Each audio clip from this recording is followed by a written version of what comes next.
The topic for this video is block over block problems. This video is for you अगर आप NEET 2026 या JEE advance के लिए prepare कर रहे हैं। इस साल का नीट 2026 का पेपर हाईली कंसेप्चुअल था। दैट इज़ वाई हमें अच्छे से इस टॉपिक को करना होगा।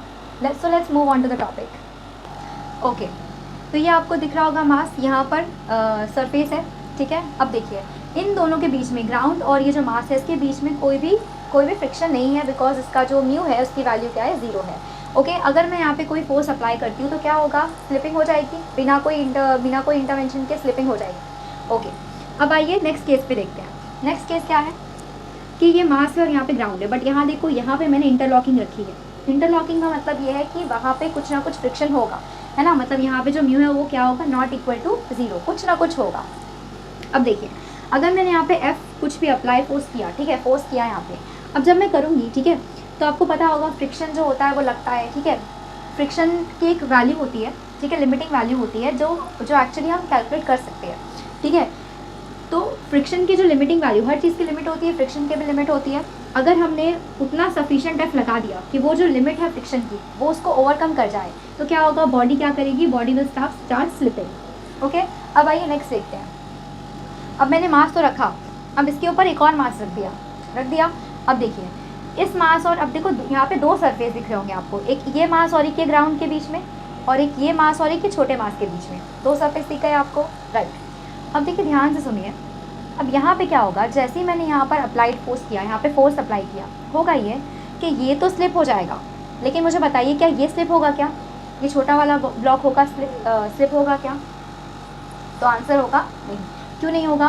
बिकॉज अगर आप इसको सेपरेट करोगे इस मास को, तो यहाँ पे कोई फोर्स नहीं लग रही है। क्यों नहीं लग रही है? बिकॉज आपको दिख रहा होगा इन दोनों के बीच में भी क्या है, कोई फ्रिक्शन है नहीं जो उसके ऊपर फोर्स लगा सके, ठीक है। तो इसके लिए क्या होगा, ये मास आगे निकल जाएगा और ये इनर्शिया की वजह से यहीं गिर जाएगा, ठीक है। आपने बहुत सारे एक्सपेरिमेंट भी इसके ऊपर देखे होंगे। अब देखिए, अब यहाँ पे दूसरा केस देखेंगे। अब यहाँ पे मास है, यह मास है, वैसा ही ये इसी तरीके का केस रखा, बस यहाँ पे कुछ चेंजेस मैंने कर दिए हैं। क्या? यहाँ पर ये म्यू अभी भी 0 है यहाँ पे, ठीक है, बट यहाँ पे देखो दिख रहा होगा दो ब्लॉक के बीच में क्या हो गया, कोएफिशिएंट ऑफ फ्रिक्शन कुछ तो है, समथिंग इज देयर। ओके, कुछ तो वैल्यू होगी। इसका मतलब ये है कि इन दोनों के बीच में फ्रिक्शन लगेगा। फ्रिक्शन क्या करता है, रिलेटिव मोशन को अपोज करता है, ये आपको पता है। ओके, देखिए अब इसके ऊपर मैंने जब अप्लाई किया फोर्स, एक्सटर्नल फोर्स अप्लाई किया, तो होगा क्या कि जब मैं इसको फोर्स लगाऊंगी तो ग्राउंड और इसके बीच में तो कोई फ्रिक्शन नहीं है, तो ग्राउंड तो इसको अपोज नहीं करेगा, ठीक है। बट तुम्हें दिख रहा होगा जैसे ही मैंने यहाँ पे फोर्स अप्लाई किया तो क्या होगा, यहाँ पे इंटरलॉकिंग है, कुछ तो इंटरलॉकिंग है फ्रिक्शन फोर्स की वजह से। अब ये जो फ्रिक्शन फोर्स यहाँ पे लगेगा वो क्या होगा, जैसे यहाँ पे लगाऊंगी मैं फोर्स, तो रिलेटिव मोशन क्या लगता है आपको पता है, रिलेटिव यहाँ पे हो रहा है, मतलब सुनो, मोशन यहाँ पे हो रहा है, तो फ्रिक्शन क्या कहाँ लगेगा, इधर लगेगा। तो इस ब्लॉक के ऊपर कहाँ लगेगा, इस साइड लगेगा। अब सुनिए, अब आपको पता होगा, ठीक है, फ्रिक्शन फोर्स जो है अगर इसके ऊपर यहाँ लगा तो ऊपर वाले ब्लॉक पे कहाँ लगेगा, ऊपर लगेगा। समझ में आ रहा है? क्योंकि रिएक्शन एक्शन रिएक्शन पैर आपको पता होगा, ये चीज़ आपको आइडिया है, ठीक है। तो इस केस में क्या होगा, इनके पास टेंडेंसी आ जाएगी साथ में चलने के लिए। क्या इस केस में थी? नहीं, बिल्कुल साथ में चलने की टेंडेंसी नहीं थी, बिकॉज इस छोटे वाले एम मास को कोई आगे बढ़ाने के लिए था नहीं। बट यहाँ पे आपको दिख रहा होगा, ठीक है, ये जैसे फोर्स की वजह से आगे चलेगा तो फ्रिक्शन फोर्स इसके ऊपर आगे लग रही है, आगे लग रही है, मतलब ये आगे चलेगा और फ्रिक्शन की वजह से ये भी आगे चलेगा। समझ में आ रहा है? ठीक है, ओके। तो आइए चलिए स्टार्ट करते हैं विद आवर क्वेश्चन। ओके, सो ये हमारा पहला क्वेश्चन है, ठीक है। यहाँ पे मैंने दो ब्लॉक बनाए हैं, ये 10 kg और ये 5 kg का ब्लॉक है। ओके, अब यहाँ पे आपसे पूछा है कि whether they will move together और नॉट, ठीक है। अब इसको करने के बहुत सारे तरीके होते हैं, कुछ जगह पे ट्रिक्स बताते हैं, बट चूँकि हर step, but I prefer like this because हर स्टेप करना ज़रूरी होता है, समझना ज़रूरी होता है, क्योंकि पेपर कंसेप्चुअल आता है, एंड दैट इज़ वाई हमें every step we should know. Okay, चलिए आइए देखिए। अब यहाँ पे क्या होगा ना, सबसे पहले ध्यान दीजिए, ठीक है, इसके बीच में इंटरलॉकिंग है, मतलब इन दोनों के बीच में फ्रिक्शन लगेगा, राइट।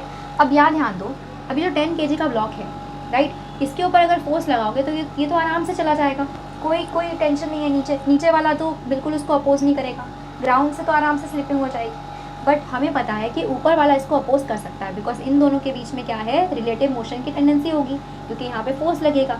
जहाँ जहाँ रिलेटिव मोशन की टेंडेंसी होगी वहाँ फ्रिक्शन लगता है, राइट। अब सुनिए, अब सबसे पहले हम क्या करेंगे, इस 5 kg ब्लॉक को देखिए, निकाल लेते हैं इसको फटाफट बाहर। अभी 5 kg का ब्लॉक जो है इसके ऊपर कितने फोर्सेस लग रहे हैं देखिए। अब सुनिए, अगर मैं यहाँ फोर्स लगाऊंगी तो फ्रिक्शन का फोर्स इसके ऊपर कहाँ लगेगा, यहाँ लगेगा, राइट। और क्योंकि इसके ऊपर यहाँ लग रहा है तो ऊपर वाले पे कहाँ लगेगा, यहाँ लगेगा, बिकॉज एक्शन रिएक्शन पे है, राइट। अब सुनिए, देखिए तो यहाँ देखिए इसके ऊपर लग रहा है यहाँ पे फ्रिक्शन फोर्स, राइट, जिसकी लिमिटिंग वैल्यू हम कैलकुलेट कर सकते हैं। तो हम यहाँ निकाल सकते हैं इसकी लिमिटिंग वैल्यू। रुकिए, अब देखिए इसके ऊपर लग रहा होगा नॉर्मल रिएक्शन, नीचे लग रहा होगा क्या, mg को हम क्या लिख सकते हैं, 5g लिख सकते हैं, राइट। अब सुनिए, इसकी अगर लिमिटिंग वैल्यू निकालूँ मैं, है ना, फ्रिक्शन की, क्यों लिमिटिंग वैल्यू निकाल रही हूँ, बिकॉज मुझे पता है कि इतनी वैल्यू तक का तो एटलीस्ट वो मूव कर जाएंगे, है ना, समझ में आ रहा है, बिकॉज उतना फ्रिक्शन उसको आगे चला लेगा। अगर तुमने बहुत ज़्यादा फोर्स लगा दिया तो ऊपर वाली फोर्स क्या, लिमिटिंग, ये एग्जिस्ट ही नहीं करेगी फिर। समझ में आ रहा है क्या बोल रही हूँ, क्योंकि लिमिट है ना उसका। अगर तुमने यहाँ पे बढ़ाते गए, इमेजिन करो तुम इसको बहुत बढ़ा दिया, अगर तुमने इसको बहुत बढ़ा दिया तो क्या होगा, ऊपर की लिमिटिंग वैल्यू क्या रहेगी, उतनी ही रहेगी फ्रिक्शन की। तो ऐसा तो नहीं है नहीं कि वो हमेशा ही लगता रहेगा, है ना, कुछ तो लिमिट रहेगी उसकी। अगर आप लिमिटिंग से एक्सीड करेगा तो क्या होगा कुछ नहीं, ये 10 वाला ब्लॉक आगे निकल जाएगा और ये यही गिर जाएगा। समझ में आ रहा है क्या बोल रहा हूँ। अब सुनिए, लिमिटिंग वैल्यू कैसे होती है, म्यू इंटू एन निकाल लेते हैं हम लोग, है ना। लिमिटिंग वैल्यू निकाल लिया हमने, म्यू कितनी है इसकी, म्यू इसका है 0.6 को क्या मैं 6/10 लिख सकती हूँ, बिल्कुल सही। अब एम जी क्या है अपना 5 × 10, ठीक है, ये 10 और ये 10 कैंसिल हो जाएगा, 30 न्यूटन। मतलब ये इतना मैक्सिमम फोर्स इसके ऊपर लग सकता है, ठीक है, लग सकता है, फ्रिक्शन इतना लगा सकता है। और माइंड यू फ्रिक्शन ही इसको आगे बढ़ा रहा था, ठीक है, समझ में आ रहा है। मतलब अगर इनको साथ में चलना है तो मैक्सिमम इतनी फोर्स ही लग सकती है, कितनी, 30 न्यूटन फोर्स ही लग सकती है। समझ में आ गया। अब ध्यान से सुनिए, जैसे आपने ये स्टेप 1 कर दिया, ठीक है, ये वाला कर लिया हमने। अब एक काम करते हैं, इस वाले ब्लॉक पे आइए, ये वाला ब्लॉक पे मैक्सिमम इतना ही लग सकता है, मैक्सिमम इतना लग सकता है। तो सुनिए, F max is equal to क्या आएगा, जो भी मास रहेगा, ठीक है, इंटू एक्सेलरेशन ए मैक्स आएगा। ये मैं किसकी बात कर रही हूँ, 5 kg ब्लॉक की बात कर रही हूँ, ठीक है। इसके ऊपर कितना मैक्सिमम फोर्स लग रहा होगा, 30 लग सकता है, 30 लिख दिया। अब मास इसका कितना है, 5 है, और यहाँ से हम निकालेंगे ए मैक्स, मतलब इतने मैक्सिमम एक्सेलरेशन से वो चल सकता है साथ में, ठीक है। आइए, ये 6 आ गया, मतलब ए मैक्स कितना आ रहा है आपका 6, ठीक है, 6 मीटर/सेकेंड स्क्वायर आ रहा है। अब सुनिए, अब देखिए, इतना तो ये इसका है, ये तो 5 kg का ब्लॉक का मैक्सिमम है। अब ध्यान से सुनिए, अब मैं क्या करूँगी, अब मैं सिस्टम की एक्सेलरेशन निकालूंगी। कैसे निकालूंगी, सुनिए, ध्यान से सुनिए। अब मैंने ये पता है मुझे, ये 10 है, यहाँ पे ये 5 है, राइट, यहाँ पे तो कुछ भी नहीं है, 0 है, बट यहाँ पे म्यू कुछ तो था, राइट, 0.6। अब देखिए, अब मैं इसको पूरे को एक सिस्टम मान लूँगी, मान लेते हैं ना, मान लिया, पूरे को सिस्टम मान लिया, क्योंकि फ्रिक्शन फोर्स तो ऊपर लग रही है, दिख रहा है ना, फ्रिक्शन फोर्स क्या है, यहाँ लग रही है इधर फ्रिक्शन, और इस पर यहाँ लग रही है, तो फ्रिक्शन तो इंटरनल फोर्स है, वो कैंसिल आउट हो जाएगा। तो ये पूरे एज अ सिस्टम के ऊपर कितनी फोर्स लग रही है बाहर की, एक्सटर्नल, तो हमें पता है कितनी लग रही है, एफ इज इक्वल टू कितना, 75 न्यूटन लग रहा है, ओके।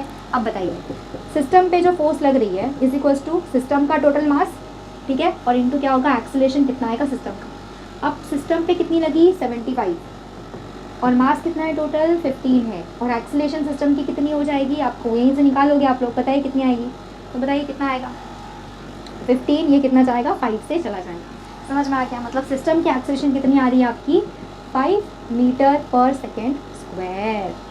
अब बताइए, अब ध्यान से सुनिए, मतलब जितनी आपने फोर्स लगाई है उसके हिसाब से सिस्टम की एक्सेलरेशन कितनी है, 5 है, मतलब ये भी 5 चल रहा है और ये भी 5 चल रहा है। सिस्टम मतलब क्या, तुमने एक मान के किया है, दोनों कनेक्टेड है, कनेक्टेड बॉडी मोशन में सभी की एक्सेलरेशन क्या रहती है, सेम ही रहती है। अब सुनिए, अगर 5 से वो चल रहा है, मैक्सिमम कितने से चल सकता है वो, 6 से चल सकता है। 5 kg का ब्लॉक 6 मीटर/सेकेंड स्क्वायर से चल सकता है साथ में, लेकिन तुमने तो 5 रखा, मतलब 5 तो छोटी वैल्यू है, इसका मतलब क्या होगा, इसका मतलब ये लोग मूव करेंगे साथ में। समझ में आ गया, क्यों, 75 न्यूटन पे जो वैल्यू आई हमारी सिस्टम की, वो क्या है, वो आपकी ए मैक्स, जितना ये सह सकता है ना, फ्रिक्शन फोर्स जितना आगे लगा सकता है, जिससे वो मूव करा सकता है आगे, उतना क्या है, 6 है, 6 से छोटा है ये वैल्यू, इसके लिए क्या होगा, ये लोग आगे साथ में चलेंगे, ओके। अच्छा, 6 से ज़्यादा होता तो क्या होता, 7 या 8 आता तो साथ में नहीं चलते, ठीक है, ये आगे निकल जाता और ये यहीं रुक जाता, ओके।